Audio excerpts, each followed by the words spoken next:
నేడు మీరు ఆయన మాట అంగీకరించిన ఎడల ఎంతో మేలు, ఎంతో మేలు, ఎంతో మేలు.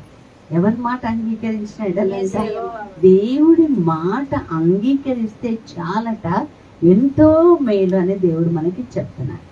ఏం మేలు చేస్తాడు కదా, మనం అందరం చూస్తుంది, ఎదురు చూస్తుంది కూడా దేవుడు మేలు చేయడానికి మాత్రమే. ప్రైజ్ ది లార్డ్, హల్లెలూయా. ఎట్లంటే మనము దేవుణ్ణి మహిమపరిస్తే, దేవుని ప్రేమించేవారు కదా, ఆయన సంకల్పం చొప్పున పిలువబడిన వారికి అన్నీ కూడా సమకూర్చి మేలు జరుగుతాయి. ఆయన మహిమపరిచే వారికి, ఆయన ప్రేమించే వారికి, ఆయన ఘనపరిచేవారు ఎవరు చేస్తారు అని మనం ఆలోచన చేస్తే కీడు లోకంలో ఉన్న మనుషులు చేస్తారు. కానీ విశ్వాసులు ఒక సంతోషకరమైన విషయం ఏం చేయాలంటే, దేవుడి నమ్ముకున్న వారి పట్ల ఎవరైనా సరే కీడు చేస్తున్నా సరే వాళ్ళని దేవుడు రక్షించగలడు. సింహాల బోనులో నుండి దానియేలు స్నేహితుల్ని రక్షించినట్టుగా కదా, అలాగే మరి భయంకరమైన పరీక్షకు గురైంది కదా దేవుడిని నమ్ముకున్న బిడ్డలు, వాళ్ళందరినీ కూడా దేవుడు ఏం చేశాడు, ఘనపరిచారు. ఎక్కడైతే పనికి రాదని త్రోయబడ్డారో అక్కడే వాళ్ళు పనికొచ్చే పాత్రగా చేయబడ్డారు. ఆమె నిజానికి తన జీవితంలో తను ఏమిటి అని ఆలోచిస్తే ఏమని చెప్పగలరా? ఎవరు? ఆమె ఒక వేశ్యగా ఉంది, వేశ్యగా ఉంది. ఆమె చూస్తే చాలా భయంకరమైన నీచమైన జీవితం ఆమెది కదా కదా, ఆమెది ఒక పాప జీవితం. కానీ దేవుడు ఆమె ద్వారా కూడా ఆమె జీవితాన్ని మహిమపరిచాడు. Praise the Lord. సౌలు ఉన్నాడు కదా, భయంకరమైన కిరాతకుడు, హంతకుడు, దూషకుడు, హానికరుడు. కానీ సౌలుని పౌలుగా మార్చి దేవుడు తన సేవలో ఉపయోగించుకున్నాడు. అవి మేలు చేయటం అంటే మన స్థితిని బట్టి, మనం ఉన్న జీవితాన్ని బట్టి కాదు, కానీ మన మారు మనస్సు పొంది ఆయన చెంతకు తిరిగి వస్తే, ఆకాశమందు నువ్వు తప్ప నాకెవరున్నారయ్యా, దేవుడు ఏం చేస్తాడంట, పనికొచ్చే పాత్రగా. దానికి నువ్వేం చేయాలో తెలుసా, నేనేం చేయాలో తెలుసా, నా జీవితం ఇంతే అని మనం పులి స్టాప్లు పెట్టొద్దంట. ఇది కాదు, సరే ఇది ఇట్లా అయిపోయింది, ఈ ఓటమి పాలయ్యాను, పర్వాలేదు అని తిరిగి మనం లేచి మన కార్యాల్లో చేయాలి. రెండోదిగా మనం చేయాల్సింది ఏంటంటే, మన జీవితంలో ఒక సోమరితనం, బద్ధకం ఉందంటే కదా, బద్ధకం అంటే చాలా భయంకరమైనదట కదా. చెయ్యాలి, నా జీవితంలో గొప్ప కార్యాలు చేయాలంటే నేను తిన్న అన్నం ఏముండాలి, నా కష్టార్జితం అయి ఉండాలి, నా కష్టార్జితం అయి ఉండాలి. ఎందుకు కొంతమంది పొద్దున్నే లేచి షాప్లు ఓపెన్ చేసి పని చేస్తారు? ఎందుకు కొంతమంది పొద్దున్నే లేచి పనులకు పరిగెత్తుతారు? ఎందుకు కొంతమంది అర్ధరాత్రి కూడా వాళ్ళ బాధ్యతలు నెరవేర్తిస్తారు కదా. దేవుడు నా జీవితంలో మేలు చేయాలి. ఒక ముద్ద అన్నంకి అసలు అవసరమే లేదు, బాధ్యతనే అయిపోయాయి. నేను కష్టపడాలి, పని చేసుకోవాలి, ఇతరులకు నేను సహాయంగా ఉండాలి. హల్లెలూయా, హల్లెలూయా. ఈ రోజు మన ఇంట్లో కూర్చున్నామండి,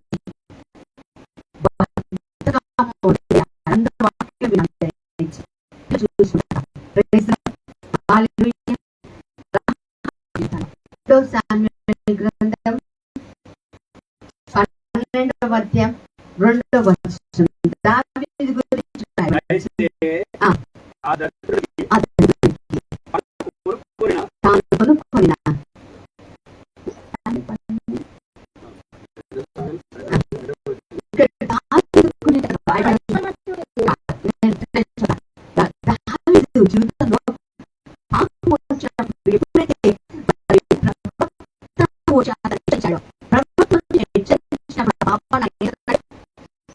జీవితంలో డిఫెండ్ చేస్తున్నాడా? లేదు, ఎన్ని రోజులు దాచుకుంటాడు? బైబిల్ ఏం చెప్తుంది, తన పాపములను దాచిపెట్టుకున్నవాడు వర్ధిల్లడు. అంతే, దేవుడు సహాయం చేయడు. దాని గురించి దేవుడికి తెలియదని కాదు, కానీ ఎప్పుడైతే కన్ఫెస్ చేస్తామో ఆమె ఒక పాపిని దేవుడు మేలు చేయడం. హల్లెలూయా. మేలు చేసి నాలో ఏదైనా బలహీనత, పాపం ఉంటే దాన్ని ఖచ్చితంగా ఏం చేయాలి?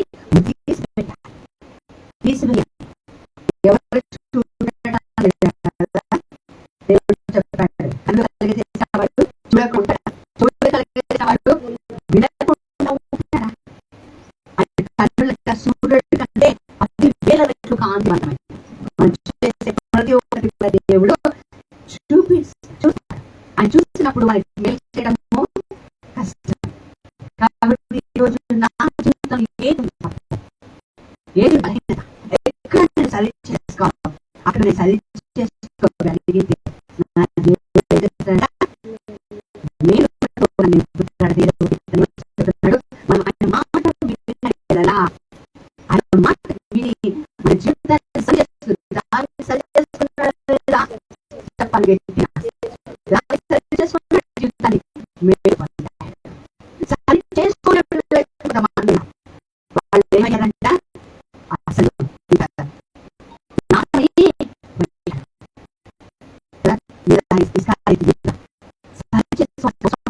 సరే, అవకాశం వచ్చినా సరే సరి చేసుకోలేకపోయాడు. ఈ రోజు దేవుడు నాకు మేలు చేయాలంటే మన చేతులను మంచి పనులు కోల్పోయినవన్నీ తిరిగి దేవుడు మేళ్లతో నింపే దేవుడు. దగ్గర మన సోమరంతో ఒక బదిలీతో ఉన్న బలహీనతని సోమర్థనాన్ని మనం తీసివేయాలి. మన జీవితంలో తీసివేయబడు కాక. ఊర్లలో నుంచి 2 రూపాయలు వడ్డీ తీసుకొచ్చి సిటీలో వాళ్ళకి 5 రూపాయలు వడ్డీ, 3 రూపాయలు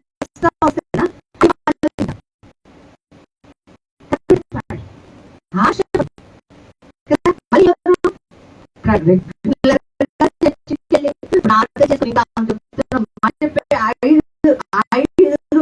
రూపాయలకి ఇచ్చిందంట. అక్కడ ఎంత తెచ్చింది? 2. మరి ఇప్పుడు ఏమైందమ్మా? అందరూ ఎక్కువ చేశారు. ఒక్కడికే 50 లక్షలు ఇచ్చిందంట. ఒక్కడికే ఏం చూసుకొని ఇచ్చావమ్మా అంటే ఏమన్నాక కోర్టు ఊళ్ళో వాడు అడుగుతున్నాక నేను చెప్పాను 8 సంవత్సరాలు దాదాపు 5-6 సంవత్సరాల నుంచి 3 రూపాయలు వడ్డీ కోటి రూపాయలు అయింది కదా. అప్పు తీసుకోవాల్సింది వాళ్ళు కాదు, నువ్వే.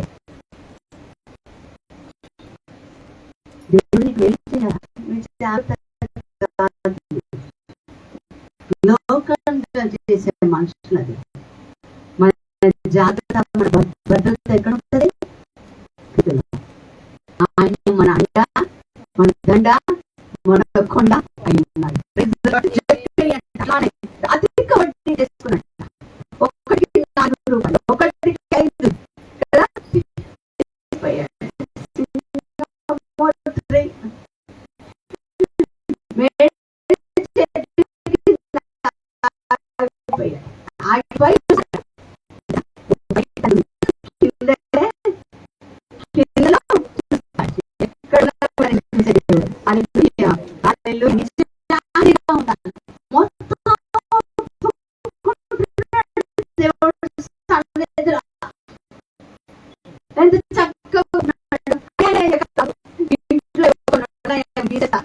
ఎవరికైతే డబ్బులు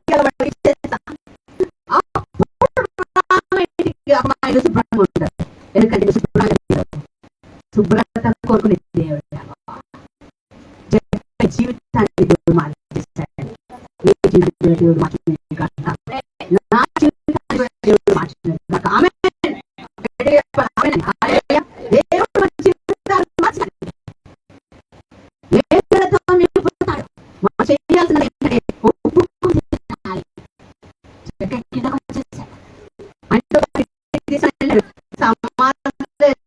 వాళ్ళు కాదు, ఆత్మీయ స్థితిలో చచ్చిన వాళ్ళని కూడా దేవుడు లేపును గాక. ఆమేన్. హల్లెలూయా. దేవుడు నింపుతాడు. మన హృదయాన్ని దేవుడు చెప్తున్నాడు.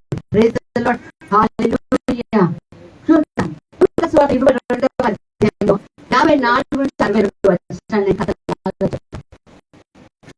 ఇక్కడ పేతురు గారు రాయబడింది. పేతురు చాలా పిచ్చివాడిగా ఉన్నాడు.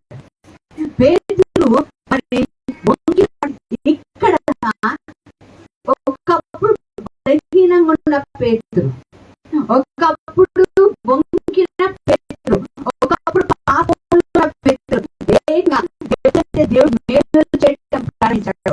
ఎప్పుడైతే వెక్కి వెక్కి ఏడ్చాడో అప్పుడు దేవుడు ఆ బిడ్డ ద్వారా గొప్ప కార్యాలు చేయడం మొదలుపెట్టాడు. ఏ స్థాయికి వెళ్ళాడంటే నేను కాదు నా దేవుడు ఉన్నాడు అన్నట్టు రాయిలాగా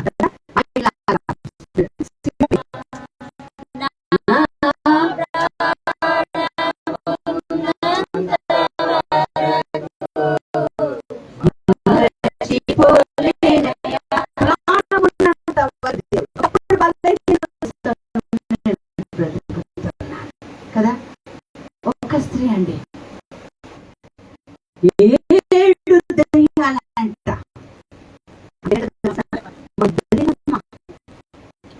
7 దయ్యాలు మగ్దలేన మరియ ఆమె మీద యేసు సన్నిధికి వచ్చేంత వరకు కూడా బయలుదేరాలి.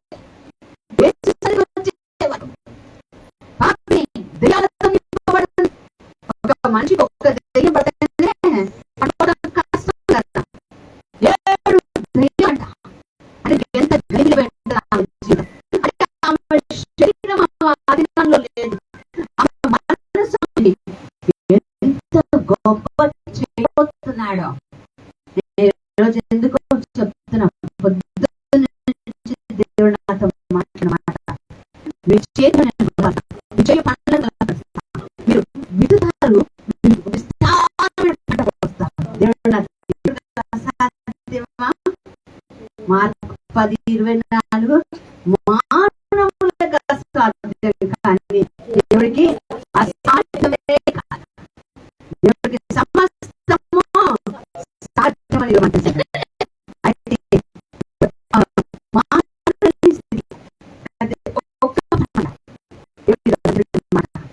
నా స్థితి మారు, నా అమ్మని స్థితి మారని స్థితి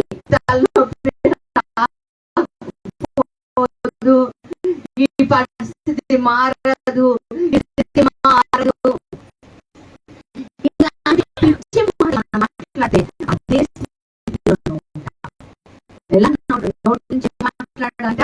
ఇది వాతావరణం మాట్లాడాలంట. మంచి పైకి ఒక నిమిషం కుడి చేయి, అందరూ కూడా కుడి చేయి, కుడి చేయి ఉన్నవాడు మాత్రం తీసుకోను ఆర్థిక విషయంలో నా చేతి పనులను నా ప్రభు ఆశీర్వదించి దీవిస్తాడు. మంచి గతి నాకున్నది. నా ఆశ భంగం కాదు. అన్ని విషయంలో నేను నా ఇంటి వారు ఫలిస్తారు. తప్ప నేను జయిస్తాను. అన్ని విషయంలో మన సమస్యను పరిష్కరించుకోవడం అసాధ్యం కానీ దేవునికి సమస్తము సాధ్యమే. దానికి నేను సోమరంగా ఉంటా, పల్లెగొట్టి కూర్చుంటా కదా. కష్టపడే చెప్పా నా కంచంలో అన్నం ఉందంటే అది నా కష్టార్జితం అయింది. ఇది పెట్టుకోండి. బియ్యం కందిపప్పు చికెన్ మటన్ ఏదైనా నేను కష్టపడితే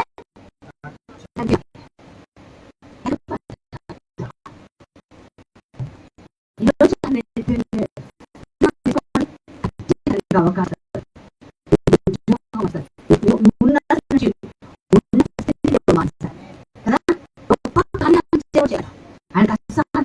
ఇప్పుడు కొద్దిగా కష్టం ఉండొచ్చు, కొద్దిగా కష్టం ఉండొచ్చు.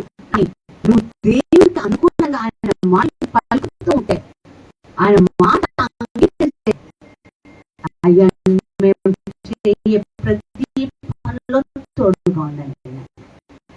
సౌలు